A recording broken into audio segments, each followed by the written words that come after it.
back, badasses. Hey, so what I want to talk about real quick, for all you fathers out there, or all you guys out there planning on being fathers someday, hopefully just fathers, you're not going to plan on being a mother. I wanted to talk to you a little bit about the importance of being a good father, man, whether it's with your daughters or your sons or all your kids. So, you know, when I coach people in my coaching classes, one of the first questions I ask my clients is, what is your purpose? And it's a very important question because most people wander through life, they have no purpose, right? They're all over the map. And they really don't have any direction. And I implore people to decide, what do you want to do in life? Where do you want to go? What do you want to be? And make that your compass heading, right? Your azimuth in life. So you have some direction rather than just wandering around aimlessly through life and never really hitting your objectives, hitting your goals, and living a life fulfilled. And so a lot of times the response I get from people is, my purpose is to be a good person and help everybody. And I'm like, well, yeah, so is everybody. That's everybody's purpose. I think we all want to do that, right? If we have an opportunity to help somebody, most of us will do that without expecting anything in return. That's okay.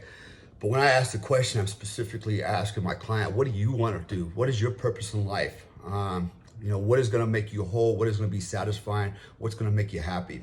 And so my answer for that question is, my purpose is to be the best father, best mentor that I can be for my children.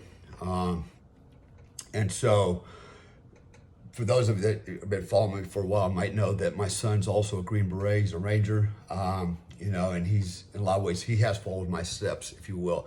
He's got a couple of college degrees. My oldest daughter is a business partner of mine. So, but anyways, the point being to all that, even at my age and their ages, they're in their 30s and mid 30s. I'm still working with my kids. I mentor them young, and to the point that now that they're older, that we can actually be partners and work together on things. So, my son and I,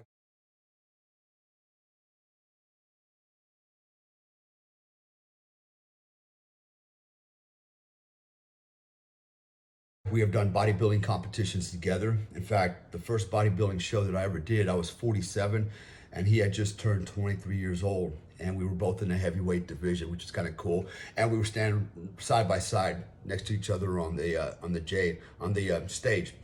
And so, to me, that was a highlight in my lifetime, because here I am at my age, at 47, with my 23-year-old son. We're in a competition, a bodybuilding competition. And ironically, that particular competition in the state of Florida, I took 5th place and he took 6th place. And actually, there was the light heavyweights. We had both lost quite a bit of weight to get down to that weight class. But how cool is that to do something like that with your son? I remember as my kid was growing up, became a teenager, we could go lift weights together. We would go jogging together. We spend a lot of time together as a father and son, as bonding. And not just my son, but my daughters also. My oldest daughter and I, we would wrestle, we would spar. My 22-year-old daughter now, when she was younger, we would always grapple and wrestle. She would come down to the gym and work out with me. And so, I made it a purpose in my life to mentor my children, to raise my children, set an example for them. And my biggest challenge to my kids has always been their job. My job, first of all, was to be better than my parents, okay? My job was to continue to grow and outgrow my parents and go to the next level. And I told my children their purpose in life is to raise the bar and be better than me, outperform me in every category. And their job is to train their kids and raise their kids to be better than them. And I figure if we do that every generation by generation, then my family's name will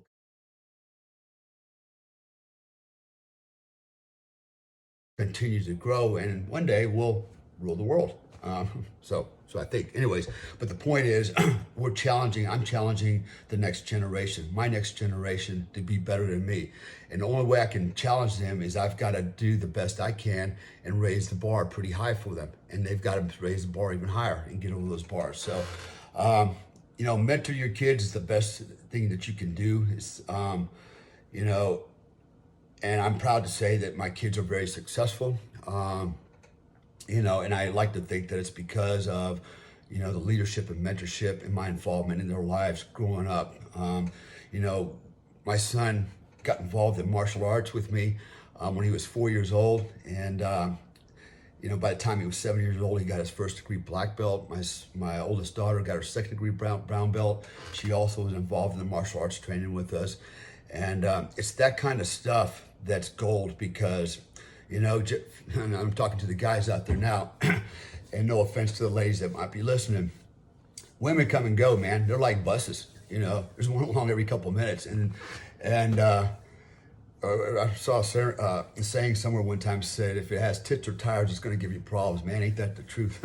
And so, but one thing is for sure, man, women have come and gone throughout my life, and they're adults that can make their own choices. That's fine with me. I don't rely on them for my happiness. I make my own happiness. I create my own happiness. But one thing that's always been constant and I've always guarded and I've cherished is my relationship with my children. They've always been there no matter what they thought of me or what they thought I did or what somebody else told them that they thought I did. My kids have always had faith in me. Why? Because I've always set the good example for them. I've always, been a leader to them, and I've taught them leadership traits. I've set the example for them to follow. So they have no reason to doubt me, doubt my integrity, or my love for them. So this is just a word for the kids out there. You cherish your family. Some of you, unfortunately, I know don't have fathers. Some of you don't have fathers or mothers. Don't let that be an excuse to grow up and be a delinquent, be a criminal, or just be the dredge of society. Life's about choices, and there comes a point in time where you're responsible for your life and your actions. Whether you're a Christian or not doesn't matter. Even Christian, in the Bible it says when there comes a point in your life when you have to put aside your childish ways. That's usually expected somewhere in your teenage years. Either way, as an adult, make adult choices. That's what separates us from the animals. We can rationalize. We know what's wrong, right and wrong. There's no excuse for that. So, do the right thing. Be a good person. Be a civilized person, and don't blame everybody else or anybody else for your inadequacies or your failures or shortcomings. And if you do have them, compensate for them, overcome them, learn and grow. And so, if you have parents, cherish your parents, learn from your parents. Unfortunately, parents aren't always right. That's okay. You can still learn if they're wrong. And, if they teach you something and they were wrong, at least you're aware of that now. And the bottom line is at the end of the day, you have to make your own decisions.